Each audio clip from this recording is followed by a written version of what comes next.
अस्सलाम वालेकुम। अच्छा जी, अब पहले हमने बात की थी गोनाडोट्रोपिन रिलीज़िंग हार्मोन की, ठीक है? तो अब हम किसकी बात करने जा रहे हैं, गोनाडोट्रोपिन्स की। इनकी अगर बात की जाए तो इसमें हमारे पास क्या आता है, एलएच और एफएसएच, ठीक है? एलएच और एफएसएच में अगर हम नॉर्मल फंक्शंस की बात करें तो ये हमारे पास क्या है कि एफएसएच का हमें पता है कि वो फॉलिकल स्टिमुलेशन में हेल्प करता है, फॉलिकल्स की डेवलपमेंट में। वही एलएच जो है हमारे पास ओव्यूलेशन में हेल्प करता है, या फिर ये कह सकते हैं कि ये ओवेरियन स्टेरॉइडोजेनेसिस में को रेगुलेट करता है। यही अगर एफएसएच की बात मेल में की जाए तो ये क्या है, प्राइमरी रेगुलेटर है ऑफ स्पर्मेटोजेनेसिस। और एलएच तो हमें पता है कि मेन स्टिमुलस है for the testicular androgen production.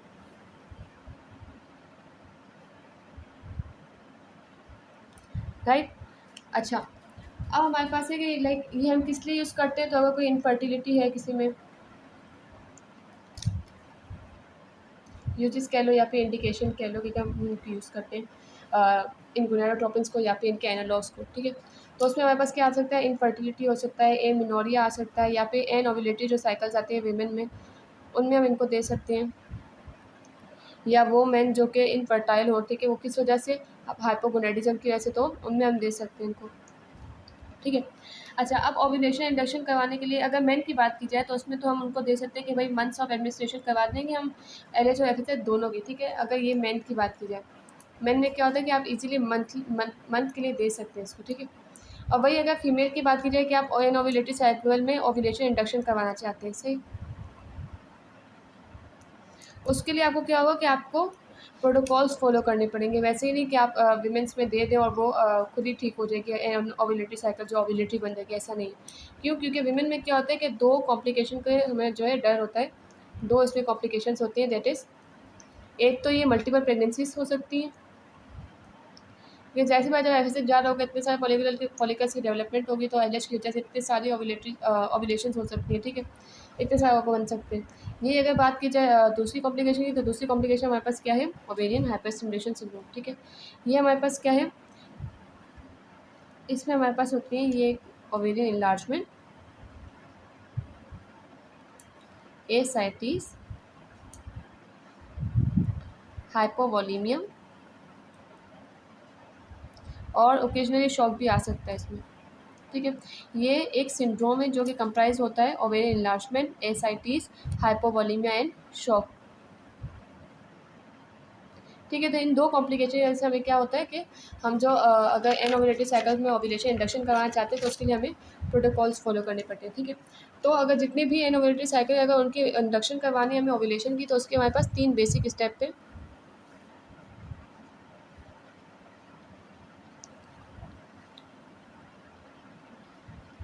First क्या है कि अगर कोई भी एंडोजीनस अगर गोनाडोट्रोपिन की प्रोडक्शन है तो आप उसको क्या कर दें, स्टॉप कर दें, एंडोजीनस गोनाडोट्रोपिन्स प्रोडक्शन को स्टॉप कर दें। कैसे स्टॉप करेंगे या इनिबिट करेंगे? बाय गिविंग जीएनआरएच एंटागनिस्ट, या फिर आप एगोनिस्ट भी दे सकते हैं जो कि अपने वही नेगेटिव फीडबैक के ज़रिए, या फिर हाँ, नेगेटिव फीडबैक के ज़रिए अपना काम कर सकते हैं, ठीक है?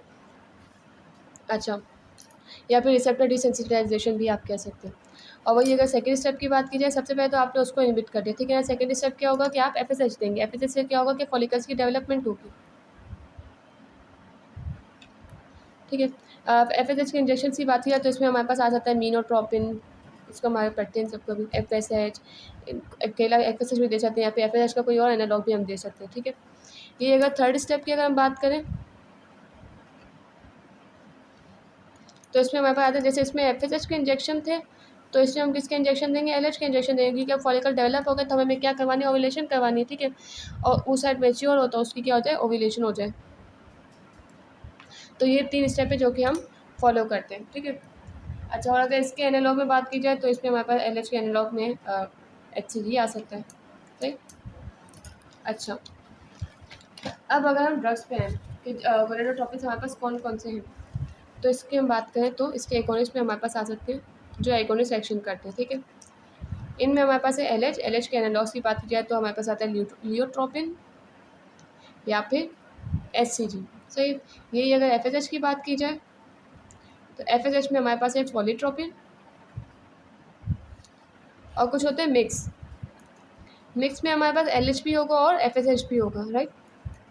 और इसमें हमारे पास आता है मीनोट्रोपिन। अच्छा, अब हम इनको देखते हैं कि हमारे पास क्या क्या है, प्रिपरेशंस कौन सी हैं।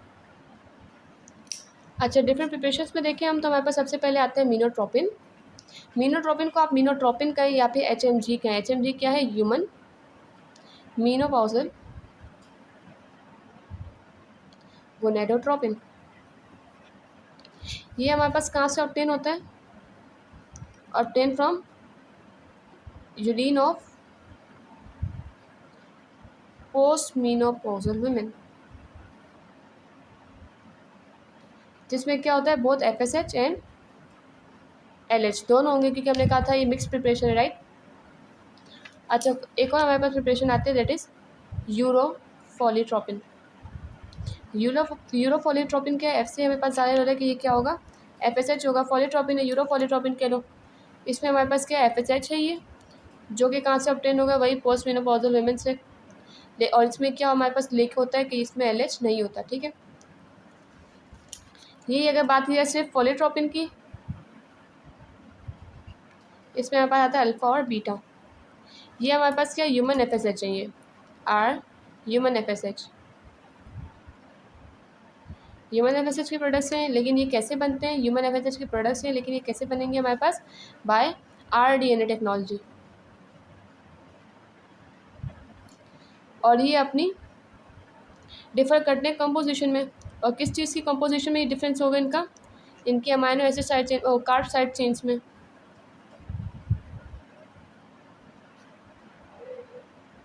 अच्छा, अब हमारे पास आता है HCG, एक मिनट, जो कि हमारे पास LH का एनालॉग था। बहुत सारे FSH में आ गए, मिक्स भी आ गया उसमें। LH के एनालॉग की बात की जाए तो हमारे पास है HCG। HCG क्या है? एक प्लासेंटल हार्मोन है। किस में एक्सक्रीट होता है? नो कि वो यूरिन में एक्सक्रीट होता है, राइट, ऑफ प्रेग्नेंट वेमेन।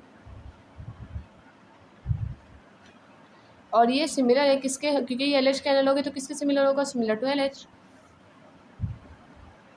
और एक्टिवेट कर देगा उसके रिसेप्टर्स को, right. One more thing we have is कोरियोगोनेडोट्रोपिन।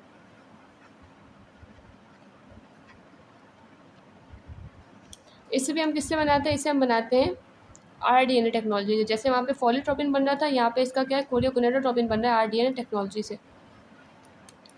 इसके भी आइडेंटिकल इफेक्ट्स हैं एज आइडेंटिकल टू LH, ठीक है। इसके आइडेंटिकल इफेक्ट है एज LH, ठीक है।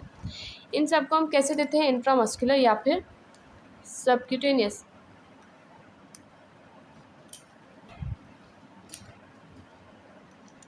अब जब हमारे पास इंजेक्शन आता है, जैसे कि हमने बात की थी ना HMG की, जो कि हमारे पास मीनोट्रोपिन था, या फिर जो FSH के प्रोडक्ट्स आते हैं, इनको अगर हम दें फॉर 5 to 12 डेज, ठीक है, तो ये क्या करवा देंगे?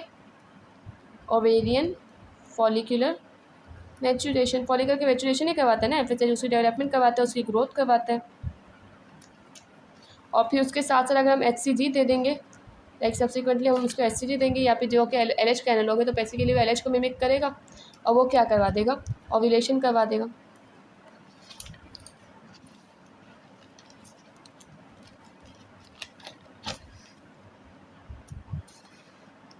अच्छा, LH एनालॉग में हमारे पास एक और भी चीज़ थी दैट इज़ लियोट्रोपिन, तो उसका तो हमने पढ़ा ही नहीं। लियोट्रोपिन भी हमारे पास क्या आता है? एक रिकम्बिनेंट फॉर्म है of human HCG, human LH, right.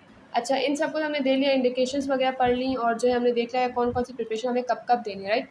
लेकिन इनके अगर एडवर्स इफेक्ट भी तो हो सकते हैं ना कुछ। तो एडवर्स इफेक्ट तो हम ऑलरेडी पढ़ चुके हैं, जिसमें हमारे पास ओवेरियन इन्लार्जमेंट आई थी। वो किस में आई थी? हमारे पास ओवेरियन हाइपर स्टिमुलेशन सिंड्रोम में, ठीक है। और वही सेकंड जो हमारे पास कॉम्प्लिकेशन थी वो क्या थी? Multiple pregnancies, right. और ये हमारे पास वैसे लाइफ थ्रेटनिंग है, राइट। अच्छा, तो ये टॉपिक हमारे पास इतना सही था। अब हम नेक्स्ट वीडियो से करेंगे ACTH या फिर प्रोलिन।